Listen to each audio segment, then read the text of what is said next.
E aí, jovens, sejam bem-vindos a mais um vídeo do canal. Eu sou o Kei e hoje a gente vai falar de Iruma-kun, então já aproveita para deixar um like e se inscrever no canal.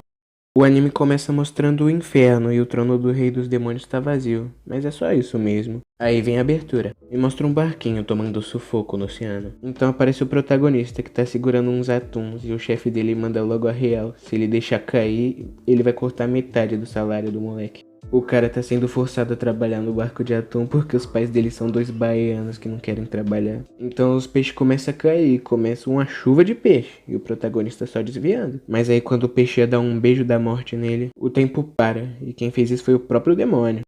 E ele leva o Iruma pro quinto dos infernos. O capeta fala que os pais dele venderam a alma dele e agora ele pertence ao demônio.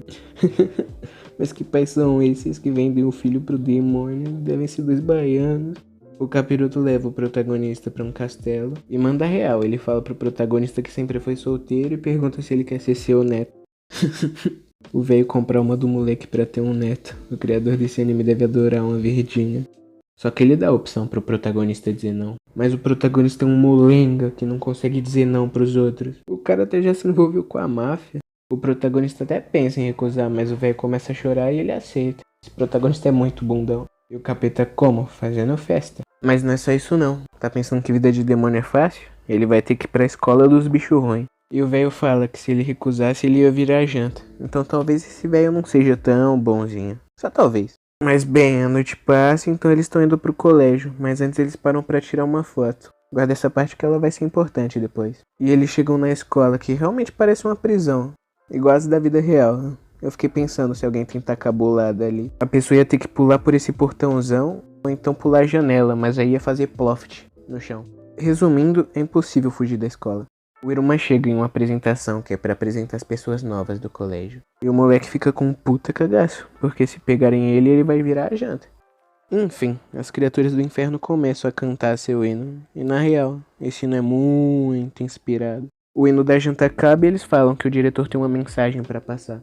E pelo que o anime deu a entender, ele provavelmente vai ser o novo rei demônio. E adivinha quem é?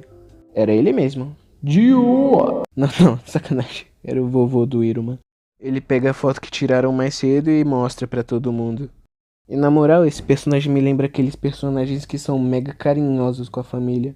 Tipo o Hugs de Fullmetal ou o Gauch de Black Clover. Então veio sair do palco. Ele foi só pra fazer o Iruma passar vergonha mesmo.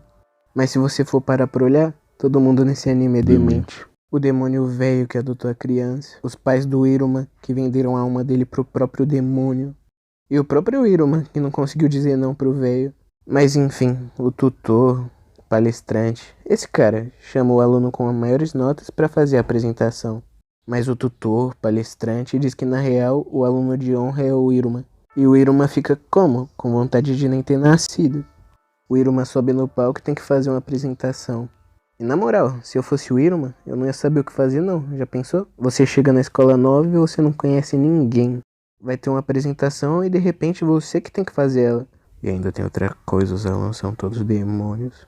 Mas o vovô novo que o Iruma ganhou deixa uma mensagem pra ele ler no palco. Mas as palavras estão em uma língua que só os demônios entendem. Quando ele começa a ler, todo mundo fica tenso e quem tava assistindo começa a se perguntar o que esse guri tá falando. Então o Iruma termina o discurso e todo mundo começa a gritar, todo mundo animado. E um dos veteranos da escola chega e fala pra ele que ele não pode falar feitiços proibidos. Porque se ele falar uma palavra errada ou gaguejar, o corpo dele explode. Nessa hora eu fiquei curioso, o que um feitiço que se você errar você morre faz? E o veterano fala que esse feitiço faz com que a pessoa não tropece o dia inteiro. E nessa hora eu lembrei dos poderes inúteis que tinha em Charlotte, mas os de Charlotte ainda eram um pouquinho mais legais. Mas então, quando o Iruma desce do palco, um cabelinho de algodão doce tá esperando ele. E chama o Iruma pra briga, porque ele pegou toda a atenção durante a apresentação. Eles começam a duelar e o algodão doce fica atacando bola de fogo, mas ele não consegue acertar uma. O protagonista já estava acostumado a desviar de peixes, então as bolas de fogo não foram um grande desafio.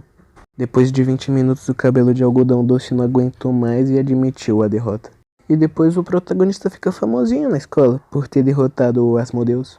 Todo mundo começa a reconhecer ele, mesmo que tenha sido todo um grande mal entendido. E passou um tempinho, o Asmodeus chega na sala onde o Iruma tá e se ajoelha.